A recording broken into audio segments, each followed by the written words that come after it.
You know, one race will not be a survivor if the other one dies, and that's something that we should think about. Part of what confuses people in times of upheaval is that you're getting so many different points of view and directions and so, how to do this and do that. And a lot of it is written in a language that honestly most people cannot understand. For a long time, I thought I was ugly and disfigured. This made me shy and timid, and I often reacted to insults that were not intended. Most damage that others do us is out of fear, humiliation, and pain. Those feelings occur in all of us, not just in those of us who profess a certain religious or racial devotion. We must, all of us, learn actually not to have enemies, but only confused adversaries who are ourselves in disguise. For me, I used to be shy towards journalism because it wasn't poetry. And then I realized that the events that I covered in essays that became journalism were actually great because they inspired me, and they became my muse. I just feel that The Color Purple, which was my 10th book, was a true gift from my ancestors. I think America has always been polarized. My family was a poor farming family, and we lived under absolute segregation. You cannot see the changes that you're dreaming about, because they're internal. I have never felt that the one thing that I am known for is what I am. I continue to care for President Obama and for his family. I think that in many ways they are very courageous people, and I honor that, because I know what it means to live as a black person in a racist America. Tea to the English is really a picnic indoors. I think all documentaries leave out areas of people's lives. Which is good.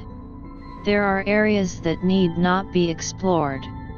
In my work and in myself I reflect black people, women, and men, as I reflect others. One day even the most self-protective ones will look into the mirror I provide and not be afraid. It is crucial that young people are taught sustainable child production and rearing. I'm for women choosing whatever they want to do, but they have to really know what they are doing. I just like to have words that describe things correctly. Now to me, black feminist does not do that. I need a word that is organic, that really comes out of the culture, that really expresses the spirit that we see in black women. And it's just womanish. I cannot claim to have had a hard time publishing. There's an ecstatic side to writing. It's like jazz. It just has a life. There are thousands of Palestinians in prison virtually for no reason. People really had a problem with my disinterest in submission. They had a problem with my intellect, and they had a problem with my choice of lovers. They had a problem with my choice of everything. I think The Color Purple is so bursting with love, the need for connection, the showing of the need for connection around the globe. Sometimes, reading a blog, which I do infrequently, I see that generations of Americans have been willfully crippled, and can no longer spell or write a sentence. It's very hard for our parents who see us enter a world that they can't imagine. At one point I learned transcendental meditation. This was 30-something years ago. It took me back to the way that I naturally was as a child growing up way in the country, rarely seeing people. I was in that state of oneness with creation, and it was as if I didn't exist except as a part of everything. In the summer of 1966, I went to Mississippi to be in the heart of the civil rights movement, helping people who had been thrown off the farms or taken off the welfare rolls for registering to vote.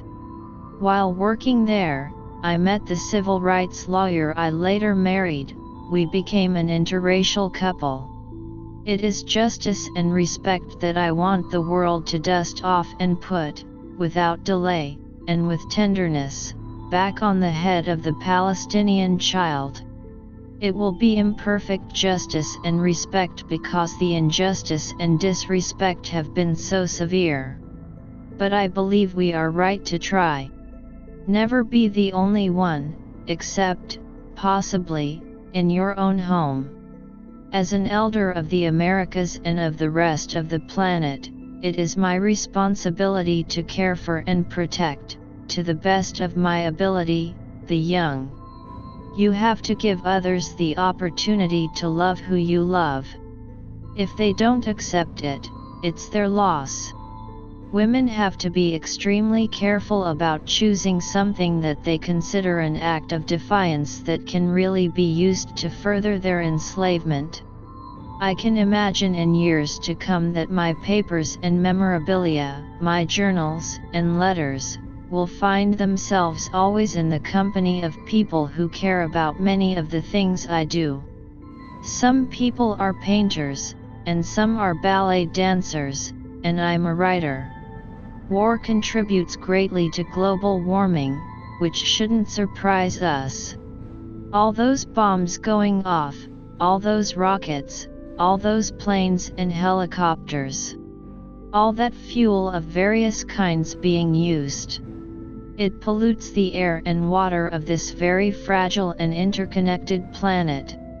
I think the war on terror is really absurd, especially coming from a country that is founded on terrorism.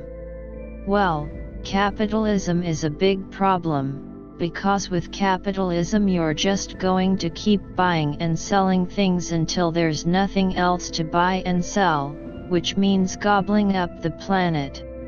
People tend to think that life really does progress for everyone eventually, that people progress, but actually only some people progress. The rest of the people don't. You bring children into the world. You love them with heart and soul. For me, writing has always come out of living a fairly to-the-bone kind of life, just really being present to a lot of life. The writing has been really a byproduct of that. People do not throw their geniuses away. And if they are thrown away, it is our duty as artists and as witnesses for the future to collect them again for the sake of our children and, if necessary, bone by bone. It is because I recognize the brutality with which my own multi-branched ancestors have been treated that I can identify the despicable, lawless, cruel, and sadistic behavior that has characterized Israel's attempts to erase a people, the Palestinians, from their own land. I don't call myself a Buddhist. I'm a free spirit. I believe I'm here on earth to admire and enjoy it, that's my religion. If we want to fight people in the world, we should fight them with pillows stuffed with food, medicine, music. That would be so much cheaper than bombs.